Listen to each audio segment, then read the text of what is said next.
Ya, retrokognisi dengan metafisika ya. Sebenarnya kalau metafisika itu kan metafisika, metafisik, ataupun tidak nampak, ataupun tidak bendawi, tidak berbentuk. Sementara kalau fisika itu kan berbentuk, bisa dirasakan. Sementara kalau metafisika itu tidak berbentuk tapi bisa dirasakan kehadirannya ataupun keberadaannya. Itu. Jadi ibarat kata seperti bilangan 0 dibagi 1 dan 1 dibagi 0.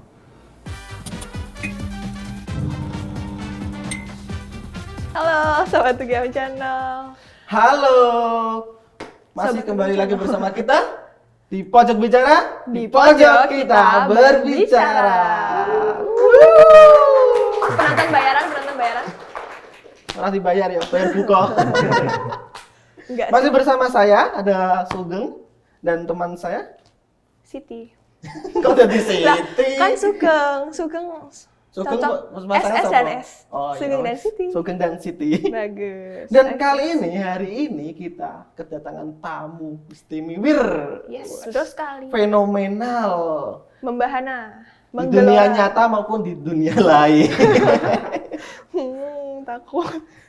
Oke. Siapa lagi kalau bukan Siapa? Mas Hari Aprilia Kurniawan. Asli. Buka kartu ini. Ada yang Kita tahu? juga awalnya bingung Om Hao, kok namanya jadi Om Hao dari Hari Aprilia Kurniawan sarjana teknik.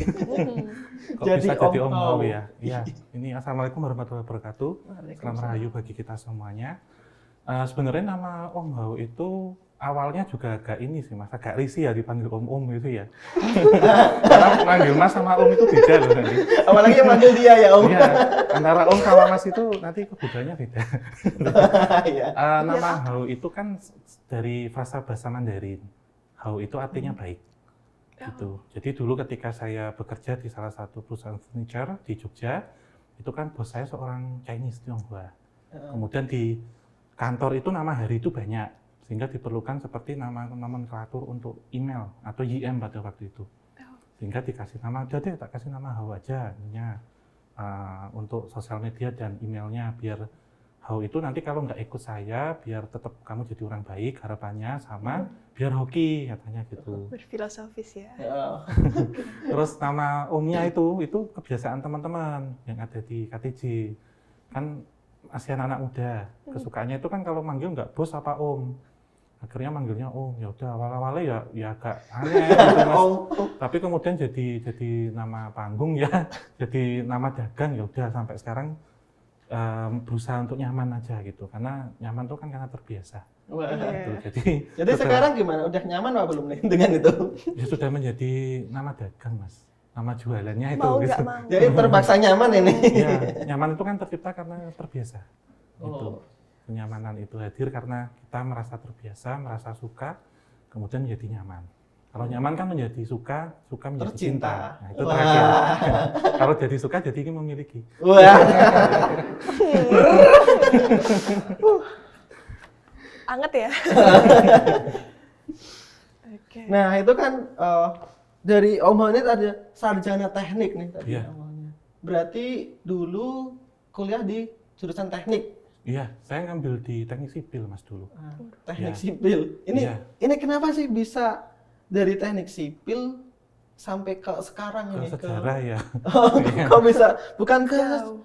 ya sejarah dan jadi apa namanya ahli Ahli dalam retrokognisi. apa namanya tadi retrokognisi. Retrokognisi ya. Kalau sebenarnya kalau ada kata ahlinya itu saya belum ahli Mas. Tapi retrokognisi itu metode yang dipakai. Jadi kalau dulu itu di awal tahun 2013 itu saya sama teman-teman itu tergabung dalam satu komunitas penggiat bangunan tua. Salah satunya dengan Mas Yoga yang sekarang menemani. Jadi kita menelusuri jalur-jalur non aktif waktu itu, kereta api, terus sejarah-sejarah kolonial pada waktu itu. Itu di Jogja. Di Jogja, kebanyakan kita di Jogja.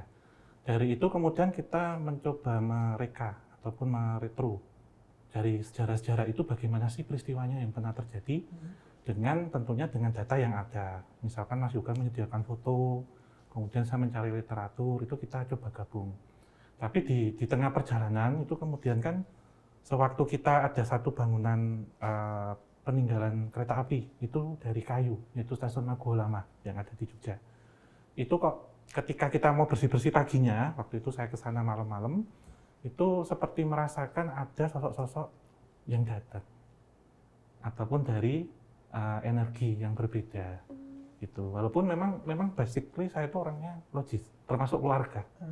Jadi selama saya merasakan hal itu nggak sadar, bahkan sampai tahun 2013 itu nggak sadar dengan suatu kemampuan itu. Oh itu pas waktu itu Om Hao sendiri yang ngerasain itu ya berarti ya? Iya, pertama memang saya. Jadi saya seperti mendengar suara orang berbicara dalam bahasa Belanda, kemudian seperti ada slide foto yang lewat kayak orang presentasi gitu, foto-foto itu.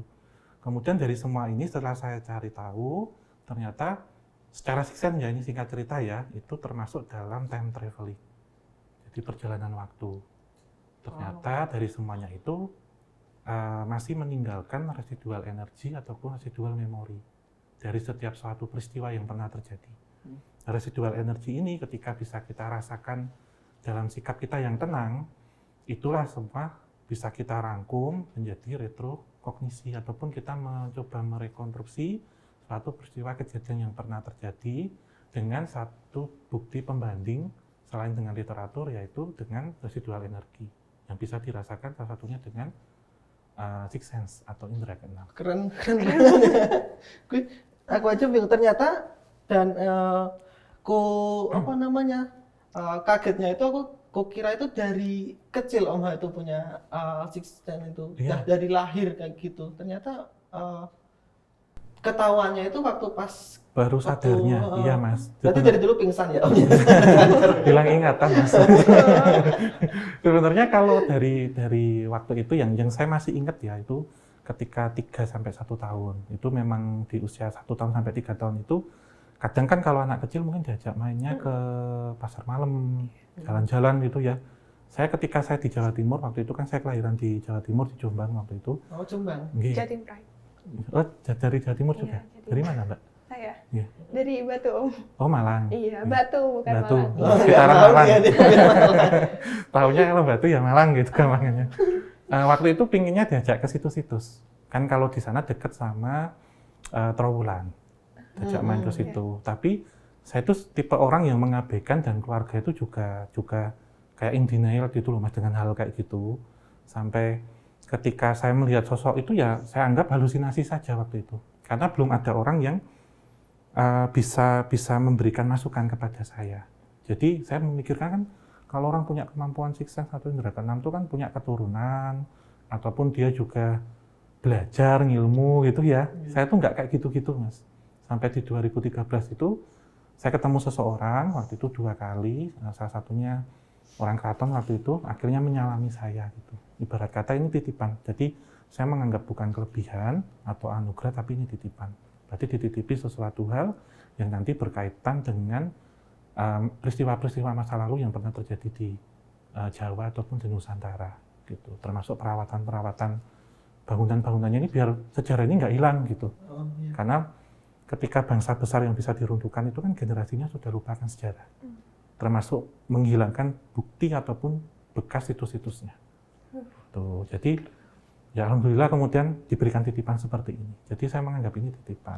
Tuh. Dan dikembangkan sampai sekarang. Oke Mas, jadi sak dermo Mas ngalir aja. Ikuti semuanya. Waktu itu ya ngambil teknik sipil, belajar bahasa Belanda, sampai sekarang ngambil ilmu sejarah, itu ya semuanya alhamdulillah diberikan lancar. Cuman suruh manut orang Jawa. Gitu. Nah itu berarti Om ngambil sejarah ini karena itu ya? Iya Mas, jadi tetap kalau kita ngomong tentang retrokognisi terus itu murni nerawang itu nggak bisa seperti itu juga. Oh ya teman-teman belum tahu nih kayaknya. Jadi Om Hao ini sekarang mengambil S2 ilmu sejarah ya benar? Iya. Ilmu sejarah di UGM. Nah karena itu ya mungkin karena hal-hal tadi Om masuk ke ilmu sejarah ini dan pengen meneruskan apa yang dititipkan tadi, seperti itu. Iya Mas, tentunya kan semakin kita bertambah usia kan bertambah pengalaman dan juga kita dituntut di sini itu ibarat kata belajar itu nggak ada batasnya, nggak ada usianya. Long life education. Ya, seperti itu terus selama kita masih bernafas ya kita belajar terus. lebih baik investasi layar ke atas, ibarat kata demikian. Iya, Gitu, sehingga saya merasa ibarat kata ketika membuka satu buku itu harus membuka buku yang lebih banyak lagi. Karena tidak cukup apa yang kita ketahui sekarang. Ternyata ilmu dari Tuhan Yang Maha Kuasa itu sangat luas dan diberikan kesempatan untuk mempelajari itu semua. Gitu. Jadi ketika saya memutuskan ini itu ya berkata ada sesuatu dorongan dari rasa, dari dalam diri, yang kemudian kamu ngambil ini untuk ini, untuk ini. Jadi ibarat kata ngikutin rasa terus, Mbak. Karena rasa apa, Mbak? nggak pernah bohong. Kalau pikiran kan bisa dimanipulasi ya, tapi rasa kan nggak pernah bohong. Kalau rasa nggak pernah bohong. Sejak. Jadi kita ngikutin ke itu terus, kita jalan, dan ya alhamdulillah semoga diberikan berkah gitu. Ketika kita mantap dengan pilihan yang ini gitu. Amin ya, semoga lancar ya Tom. Tapi kan Om, ini kan kayak sejarah itu berarti kan harus mengungkap fakta. Iya. Nah ini kalau dari Om tuh makanya metode itu ya, retrokognisi ya. Iya. Nah itu gimana sih Om? Gimana sih membuat ini orang-orang ini bisa percaya nih ini Om meretrokognisi itu dengan sixth sense-nya tadi loh. Iya. Om. Nah itu gimana sih cara membuat menyampaikannya kayak gitu loh, Yes. biar orang-orang tuh ya bisa dengan data yang ada gitu bisa percaya dengan Iya, itu. sebenarnya retrokondisi itu adalah bagian dari semua, Mas. Yang ada di situ dengan banyak metode yang ada di situ. Salah satunya kalau kita melihat tentang sixth ataupun memflashback ya dari suatu peristiwa, itu tentunya berkaitan dengan residual energi atau residual memori. Kalau residual energi itu yang ada di suatu tempat atau di suatu benda, sementara kalau residual memori itu yang ada di individu yang pernah ada. Memori kenangan ataupun ingatan. Itu tuh nempel di orang apa di benda mati atau di apa sih? Iya, jadi residual energi itu kan sisa energi. Dimana kalau dalam konsep hukum energi itu kan kekekalan energi, bahwasanya energi itu tidak bisa dimusnahkan tapi berubah.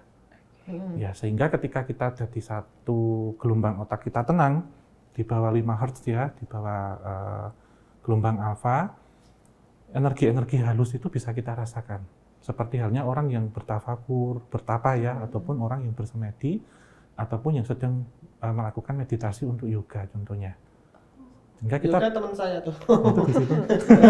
Teman juga. Ya, sehingga data ini sebenarnya menjadi data tersier atau data ketiga sebagai pembanding saja. Pembanding. Sebagai seperti penguat terakhir gitu. Kalau kita bilang tentang sejarah yang sifatnya di sini masih klaim atau bersifat diskursif dulu. Karena kalau menjadi fakta itu tentunya harus diuji banyak hal, nggak serta-merta menggunakan itu saja. Tapi kalau ini menjadi klaim dulu, apa yang kita sampaikan mungkin dengan Mas Sugeng, dengan Mbak Siti berbeda. Itu yang disampaikan datanya. Atau yang kita sampaikan ceritanya. Seperti dalam studi kasus kita ngelihat tentang COVID-19 nih. 100 tahun lagi akan diungkap sejarah itu. Tapi mungkin contohnya si A sudah pernah kena, si B belum pernah kena. Nanti kan ceritanya beda. Mungkin COVID itu berbahaya gini-gini bagi yang kena. Tapi yang belum pernah kena, mungkin itu konspirasi ataupun bohong-bohongan. Nah ini kita ambilnya dari mana nih sudut pandangnya. Gitu. Sehingga kalau retrokognisi itu ya dari semuanya, Mas. Merekonstruksi kembali kejadian yang pernah ada. Baik secara tertulis, ditulis atau secara historiografi ataupun secara oral history. Tapi yang berani kita rilis itu berarti data yang sudah kita bisa pertanggungjawabkan. Dan tentunya di sini kan apa yang kamu ketahui tidak semua kamu sampaikan, tapi yang kamu sampaikan berarti harus kamu ketahui. Gitu. Dan dipertanggungjawabkan. Dipertanggungjawabkan tentunya. Jadi ketika kita menyampaikan ya, kita menceritakan, itu tergantung nanti pendengarnya. Karena pendengarnya ini kan sistemnya bukan eksakta tapi humaniora. Jadi ketika orang ini perasaannya tersentuh, kemudian apa yang disampaikan kok dirasa ini tidak bohong atau mengada-ngada, berarti orang ini menggunakan apa lagi? Menggunakan rasa lagi, gitu. Karena rasa nggak pernah bohong. Gitu. Jadi ketika merasa oh ini ceritanya memang seperti ini, ataupun merasa kajian humanioranya sampai ke situ, berarti yang ibarat saya menyampaikan berarti ini sebenarnya, gitu. Dalam artian diskursif ataupun klaim dari kami gitu, seperti itu. Tapi kalau nanti sudah fakta, perlu banyak diuji di situ. kalibrasinya, sampelnya seperti apa. Jadi harus benar-benar menjadi satu cerita kompilasi yang sudah valid gitu, ataupun sudah kredibel secara data yang dipakai. Nah, aku tertarik dengan ini tadi, residual energi dari masa lampaunya ini, Om. Iya. Itu Om Hao itu ada batasan seberapa jauh sih masuknya, itu ada nggak sih sebenarnya kayak gitu tuh? Iya, kalau untuk batasan jauhnya itu unlimited, Mas, dan itu tergantung dengan sinyalnya waktu di lokasi sampai atau bisa satu frekuensi tidak. Bisa jadi misal itu bangunan baru 10 tahun tapi kok sinyalnya nggak sampai, itu ternyata memang cerita di situ atau sejarah di situ ditutup-tutupi. Karena tentunya nggak semua loh sejarah itu boleh diceritakan. Ketika itu mengganggu stabilitas ekonomi, politik, hukum, ataupun sosial ekonomi nggak boleh. Itu juga kita tahu batasannya. Gitu, seperti halnya sejarah tentang tahun 60-an tentunya.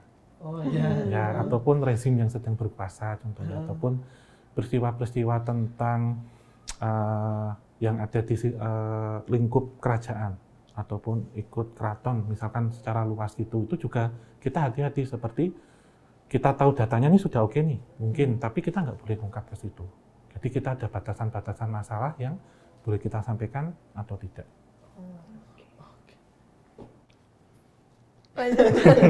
Tadi terakhir ngomongin apa? Kita udah ngomongin batasan sejauh Lini mana sih waktu. Om Hao itu bisa melihat itu residual energinya yang ditangkap. Ternyata itu nggak ada batasannya.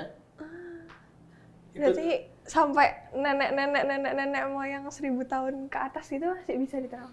Iya, itu kalau kita lihat itu kan unlimited di sini itu dalam arti cakupan interval waktu yang kita pakai ya. Saya pernah yang paling jauh itu Gunung Padang dulu pernah. Tapi karena itu jangkauannya sudah terlalu lama dan saya belum menemukan literatur yang kuat untuk membuktikan itu, jadi diambil yang umum-umum dulu. Contohnya seperti itu. Namun kalau kita bilang tentang garis waktu ya, yang panjang itu tentunya ada lapisan atau layer-layer yang berbeda. Nah, layer ini seperti ibarat kata kita masuk ke perpustakaan. Di perpustakaan itu kan banyak buku nih, volume 1 sampai volume 100 contohnya. Kita sesuai dengan kebutuhan aja kita mau ngambil yang mana. Tapi setidaknya kan mata kita ini melihat judul-judulnya itu akan tahu. Tapi kita akan ngambilnya yang mana, kita fokus ke satu dulu. Itu. Analoginya seperti itu kalau melihat tentang lini masa waktu yang ada di belakang ya. Tapi kalau di depan itu tidak bisa kalau melihat, yang bisa hanya memprediksi. Kalau ngomongin soal rentang waktu itu tadi ya Om, Iya. kan bisa melihat dari masa lalu sama menerawang ke masa depan. Nah, kalau misalnya dibilang Om Hao itu bisa menerawang masa depan, apakah Om Hao setuju dan apa emang itu benar Om Hao bisa menerawang tentang masa depan? Ya, sebenarnya kalau melihat ke depan itu tentunya saya pribadi nih ya, itu terlalu takabur jika kita bilang itu. Masya Allah, Ya. rendah hati sekali. Karena gini loh Mbak, kalau melihat ke depan itu kan melihat ya, berarti gambaran itu sudah utuh, sudah nyata. Berarti apa? Kita sudah mendahului kehendak Tuhan Yang Maha Kuasa. Karena kita melihat, dan nanti ya mohon maaf kalau melihatnya itu kemudian jadi kenyataan, oke, tapi ini akan membuat sesuatu hal yang nanti akan membanggakan diri tentunya. Lah kalau yang dilihat salah, nah itu akan menjadi bulian orang tentunya seperti itu. Tapi kalau kita memprediksi, tapi juga tidak menerawang ya, lebih tepatnya kalau saya pribadi itu memprediksi, jadi memperkirakan. Diperkirakan ini ke depannya akan seperti apa. Seperti halnya kalau kita melihat cuaca itu kan memprediksi juga, makanya perakiraan cuaca. Atau kalau nggak terjadi hujan yang perkiraan. Karena indeksnya probabilitas itu kan 50-50, 50-50. Sehingga kalau di belakang kita boleh bilang melihat karena itu sudah pernah terjadi dan ada. Semisal foto, oh saya pernah melihat kota Jogja 1950. Dari mana kamu bisa lihat? Ini orang awam ya, dari foto Jogja 1950. Tapi Jogja tahun 2050 saya melihat Jogja 2050. Kamu melihatnya dari mana 2050? Saya terawang gitu. Secara ini nanti akan aneh gitu. Kalau saya ya, cuman kalau saya prediksi 2050 Jogja tata kota seperti ini penuh, akan ada macet di sana sini, mungkin banjir ya karena kita berdasarkan yang pernah ada sekarang dan yang dulu. Dari sekarang terus dikumpulkan jadi kira-kira nih kayak gitu. Ya, kita prediksi gitu itu. Dan biasanya kalau memprediksi itu karena ini sudah terjadi sebelumnya, tidak akan jauh beda kejadiannya itu, nggak akan jauh beda. Tapi kalau melihat itu pure utuh, berkata di dalam ini ada orang terus pakai baju merah apa baju putih, kita sama sekali nggak tahu ya. Terus keluar kok kita bilang ini pakai baju merah, tapi kok keluar bajunya putih loh. Katanya udah ngelihat. Tapi kalau kita tahu datanya orang ini ternyata suka pakai baju putih. Coba kita perkirakan hari ini dia pakai baju apa? Ternyata keluar pakai baju putih. Karena ada data sebelumnya menyatakan dia suka baju putih. Gitu. Jadi ada kaitannya antara retrokognisi dengan prekognisi lawannya. Kalau retro itu berarti merekonstruksi peristiwa yang pernah terjadi, nampau untuk masa sekarang. Kemudian kalau pre berarti memprediksi peristiwa yang akan terjadi dari masa sekarang. Tuh. Itu tuh berarti kayak data-data itu ada polanya gitu apa gimana sih? Ya, tentunya kan seperti sejarah itu kan satu peristiwa yang hanya terjadi waktu itu. Sekali kejadian. Tetapi polanya akan berulang-ulang. Seperti halnya mengikuti deret bilangan di barisan dan deret dalam ilmu matematika. Karena kalau kita melihat ini semuanya kan seperti statistika dan probabilitas. Statistika itu data dari mana? Kita bilangnya dari sejarah nih, faktornya. Kemudian kedepannya itu probabilitasnya dari perkiraan. Yang setelah kita olah sejarahnya ini tadi. Sehingga kalau kita ngomongkan tentang ilmu sejarah terus, kan nggak bisa move on ya? Ya enggak. Dari sejarah itulah kita belajar agar tidak terjadi peristiwa yang akan sama. Yang akan terjadi atau kita mengambil dari sejarah untuk diimprovisasi di masa sekarang dan masa datang. Gitu. Nah, ini menarik nih Om. Aku jadi penasaran kan, kamu bisa tahu ya, kan polanya itu akan sama dan dilihat dari data-data yang udah ada. Dan Om Ho sendiri tadi itu bisa seenggaknya tuh bisa melihat lah sampai unlimited. Nah, aku pernah dengar dan ini pun juga jadi teman-teman juga pernah dengar ya. Dunia itu dulu tuh pernah mengalami kemajuan yang sangat hebat sekali atau dinamakan kan tuh waktu itu Atlantis kayak gitu. Ya, peradabannya. Peradaban Atlantis. Nah, itu tuh dan di Jawa sendiri setelah mungkin itu nggak tahu ya itu ada benar apa enggak, makanya ini aku mau tanya Om Ho. Terus di Jawa sendiri ada di zaman-zamannya Majapahit itu juga kita mengalami kejayaan. Nah, apakah kemungkinan itu bisa terjadi di Jawa lagi? Dan data yang zaman dulu itu apakah emang benar itu Om yang zaman peradaban Atlantis itu? Iya. Kalau kita melihat tentang peradaban Atlantis, di sini ada tentang Majapahit dan peradaban Atlantis ya. Sebagai studi kasus nih. Ya, gitu. aku Ya. dari aku loh. Dan bagaimana dengan itu. relate kita hari ini dan ke depan, gitu ya. Atlantis itu sebenarnya masih prediksi, tetapi kalau kita mengacu terhadap kontur tanah ataupun dasaran laut ya, yang ada di Laut Jawa, antara Jawa, Borneo, Andalas ya, Sumatera ataupun Kalimantan, itu kan tidak terlalu dalam atau tidak dangkal. Dan ini juga ada kaitannya dengan zaman es, waktu itu satu peradaban yang tertutup, sehingga memang kalau kita cocokologi dulu nih yang pertama. Kita itu apa-apa ada di Nusantara, di Indonesia ini. Termasuk orang-orang yang diberikan bekal istimewa contohnya. Sehingga Barat pun mengakui ketika bilang tentang Timur itu banyak lahirnya anak-anak indigo, kemudian kristal, dan juga golden child. Itu yang terlahir sekarang, anak-anak dengan kecerdasan istimewa. Yang berasal dari generasi 2000-an ke atas, milenium. Kalau yang di bawah ini kan perantara, transisi yang akan menjaga itu. Sehingga kalau kita melihat dari bukti-bukti yang pernah tertinggal, seperti halnya ada Gunung Padang contohnya, terus peradaban-peradaban lampau yang terjadi sebelum Masehi di situ. Kita bisa memperkirakan di Nusantara, terutama di Tanah Jawa, itu banyak sekali satu peradaban-peradaban yang lampau yang teknologinya sudah maju di masa itu. Tetapi ini semua kok hilang gitu ya pertanyaannya. Pertama memang adanya satu pralaya ataupun adanya suatu kejadian seperti bencana yang besar. Sehingga ada restart orang di situ yang harus digantikan gitu. Sehingga dari beberapa hal yang masuk ini kita kalau melihat tentang studi Asia Tenggara ini hampir sama semua karena menjadi satu kesatuan pada waktu itu sebagai contohnya. Nah, hal ini pun setelah peradaban itu hilang, sehingga nanti timbul satu peradaban baru. Contohnya sesuatu yang modern di zamannya itu ada di situs Majapahit. Itu. Tapi dengan masuknya beberapa pengaruh dari negara-negara lain yang masuk di situ. Nah, ketika Majapahit ini runtuh pun, kemudian berganti, ini akan ada satu pola lagi. Kata kalau kita sangkutkan tentang Sabdo Palon Nago Janji kan 500 tahun. Oke. Itu. Ya ini ceritanya ada satu cerita yang lain tentang ini gitu. Tapi banyak orang ya yang memprediksi bahwasanya tahun 2045 100 tahun Indonesia merdeka itu Indonesia emas. Gitu. Kalau kita lihat relate dengan apa yang sudah kita bahas tadi itu tentang munculnya anak-anak dengan bakat istimewa tadi. Dan paling tidak salah satu dari itu ada Satrio Piningit atau yang kita bilang seorang yang akan diamanahkan untuk membawa kejayaan. Salah satu yang sekarang sudah nampak nih, ketemunya beberapa situs-situs. Secara tidak sengaja ketemu. Situs-situs peninggalan kerajaan-kerajaan lampau yang secara ini sudah nampak itu sebenarnya bentuk dari bahwa kita itu sudah tidak lupa dengan ini, nggak boleh lupa. Karena bangsa besar kalau generasi mudanya lupa dengan peradaban masa lampau dari leluhurnya ataupun bukti sejarahnya, itu bisa dirusak ataupun tidak bisa dibikin satu bangsa yang besar.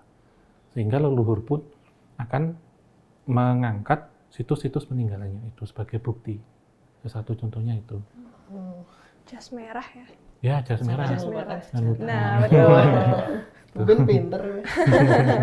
Alhamdulillah. Kalian udah dapat 2 SKS dari Om Hao. Oh iya.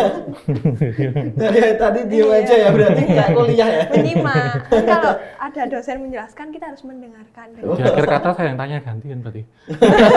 Silakan Om Ya buat nilai ya. Oke.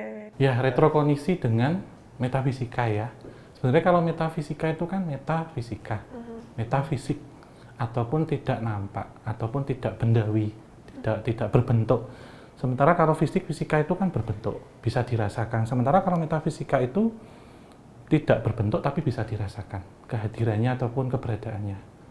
Itu. Jadi ibarat kata seperti bilangan 0 dibagi 1 dan 1 dibagi 0. 0 dibagi 1 kan 0 nih. 1, 0. Kalau 1 dibagi 0 kan Tak teringat. tidak terdefinisi lah Tak seperti itu. terdefinisi nih. Iya, tidak. Ya, seperti itu. Matematikanya jelek. Ibarat kata ini ada satu kursi di sini. Dibagi 0, berarti yang duduki kita nggak tahu. Tapi ada yang dudukin. Gitu. Tapi bisa kita rasakan. Ibarat katanya gitu. Di sini ya, Mas? Di sini ya. Tuker dong. Ibarat katanya gitu kan. Seperti sesuatu hal itu yang akan bisa kita rasakan dengan rasa, sehingga ini disebut seperti spiritual, spirit, Oke. ataupun hal-hal yang bersifat tak benda tapi bisa dirasakan. Itulah metafisik. Cinta bisa dianggap metafisika nggak? Ya, cinta itu masuknya juga metafisik juga, karena bisa kita rasakan, tapi puncak dari mencintai tertinggi itu kan mencintai dalam sunyi. Itu mencintai dengan mendoakan. Tuh, karena kan sejatinya pada yang Maha Kuasa. Iya. Karena kita menyatakan cinta kepada yang tidak terlihat itu kan lebih dalam. Sehingga apa yang kita minta nanti diberikan yang wujud. Tapi kalau kita mencintai wujud itu kan berarti ibarat kata kita lebih mencintai ciptaannya. Karena itunya, karena wujudnya kan. Iya.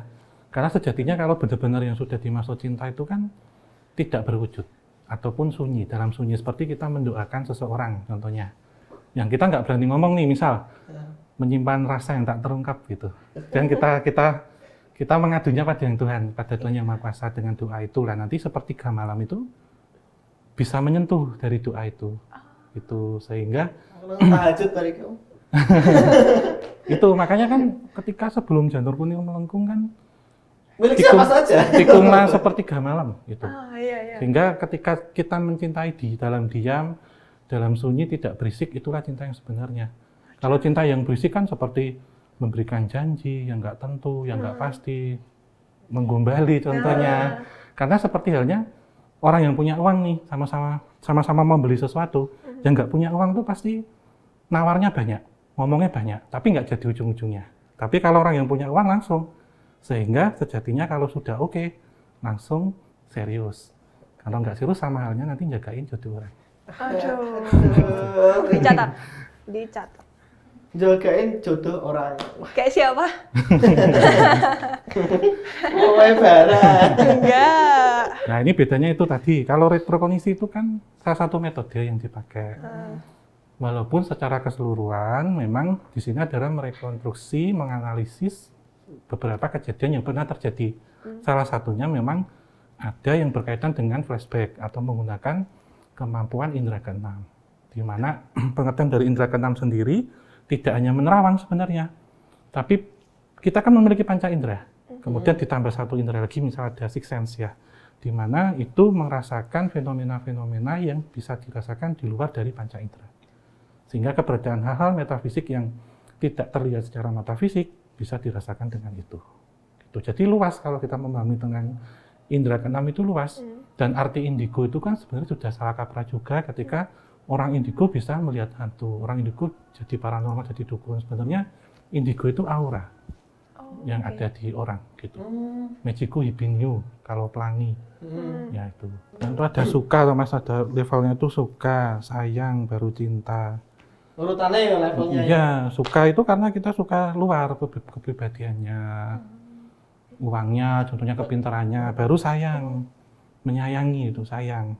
Baru kalau sudah sayang berarti sudah kecinta itu sudah tak berbentuk. Hakikatnya itu. Kalau di tahap sayang itu ngapain, Om? Iman-iman. Ibarat kata kita ngesayang ke itu kan iman-iman. Iman-iman itu apa ya bahasa Indonesia? Menyayangi apa ya? Iman-iman, iman gitu, Mbak. Berkata kalau suka itu kan suka dari luar ya, kepribadian ini macam-macam. Tapi kalau udah sayang tuh berkata ini kena apa-apa, jangan sampai kena ini. Tapi kalau cinta udah semuanya. Oh, nyaman dulu. Setelahnya sayang itu pasti nyaman. Baru setelah nyaman berarti cinta. Nyaman tuh karena ya kita sudah melebur. Karena kalau cinta itu udah kosong, udah jadi satu. Hakikatnya sudah sampai situ. Pakar metafisika. Pakar cinta. Iya. Itu juga Kan cinta adalah metafisika. nanti dari dewan cinta. Masuk. Wah, Ketikrek spasi cinta. cinta. Om Hao. Passwordnya apa, Mas? Karena Passwordnya? rasa nggak pernah bohong. Wah, 2 juta. Karena rasa nggak pernah bohong. 2 juta rupiah.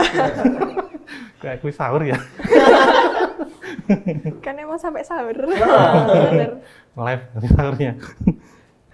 Nah, ini tadi kan kita udah cerita ngalor ngidul. Kan ngulon. Oh, kan godean ngasih kalasan. Pakem sampai Parangtritis. Eh, Jauh kan? jauh banget nih. Nah, Om Hao ini tadi itu kan dari teknik sipil terus ngambil S2 sejarah. Nah, apa sih yang mau diraih atau setelah ini tuh pengen apa lagi sih sebenarnya Om Hao tuh kok? Iya. Apakah itu nanti akan bakal Lintasnya satu jauh, garis ya. lurus gitu atau gimana sih? Iya, tentunya kalau beberapa orang mungkin memikirkan ya dari apa ini science-tech kemudian ke humaniora gitu ya. Menurut saya kalau semua ilmu itu selalu terkoneksi, selalu berkesinambungan. Karena tentunya kan yang maha punya ilmu itu kan menyebarkan semua ilmu ini dan semuanya pasti ada satu benang merah. Tergantung kita sesuai bidangnya ataupun profesi setiap harinya. Karena tentunya ketika milih studi itu, kalau saya pribadi itu lebih tidak hanya keinginan, tapi passion. Maunya mau kemana gitu. Nah, ketika saya dulu menempuh pendidikan S1 teknik sipil ya, saya lebih tertarik pada perawatan, kemudian rekonstruksi dan juga perawatan muka toh? Iya. Perawatan bangunan. Ya, bangunan-bangunan tua gitu ataupun bangunan lama karena menurut saya ada seni di sini daripada membangun bangunan baru. Karena tentunya membangun lebih mudah daripada merawat. Sehingga mencari lagi lebih mudah daripada menjaga itu. Jadi ketika merawat bangunan tua itu tentunya kan ada nilai-nilai historis. Kenapa ini harus kita pertahankan? Ada memori yang tersimpan di situ. Dan bangunan-bangunan itu pun berkaitan ataupun berasal dari masa lampau. Hal ini yang kemudian mendasari saya ingin mengambil ilmu sejarah.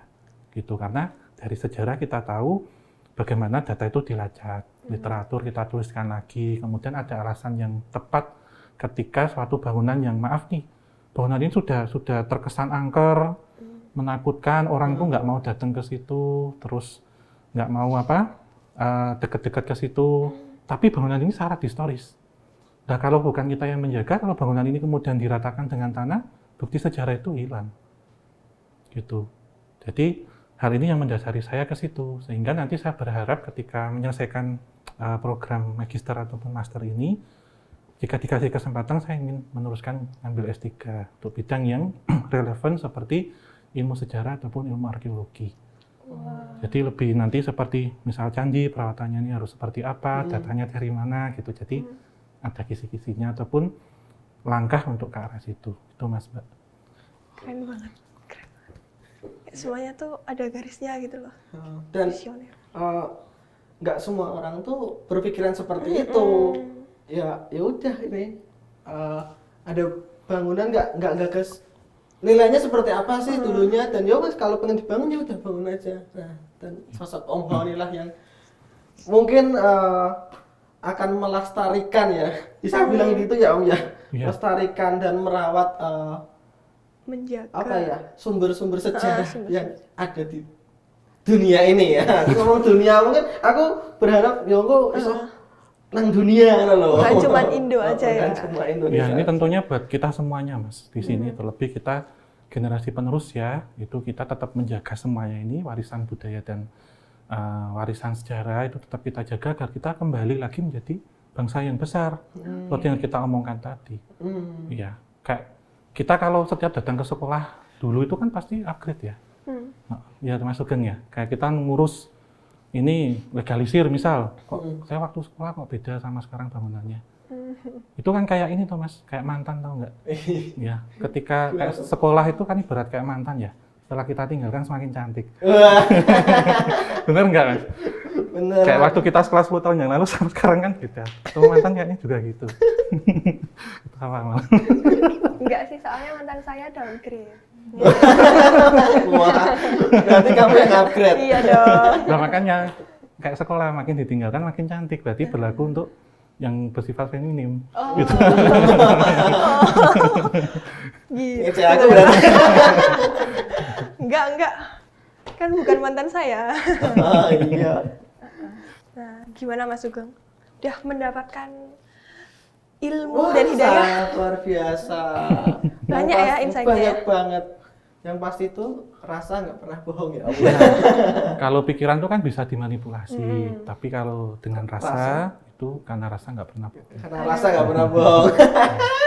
Masuk. Oke. Jadi itu teman-teman, karena rasa nggak pernah bohong, kok jadi kuis sih? 2 juta rupiah. Enggak ya? Nggak ada kuisnya. Nggak ada. Channel. Oke. Kita tadi udah belajar banyak hal ya dari Om Hao ini. Wah, oke banget ngasih ini. Apa ini, Apa nih? Apa keluar apanya? Keluar rambutnya ini.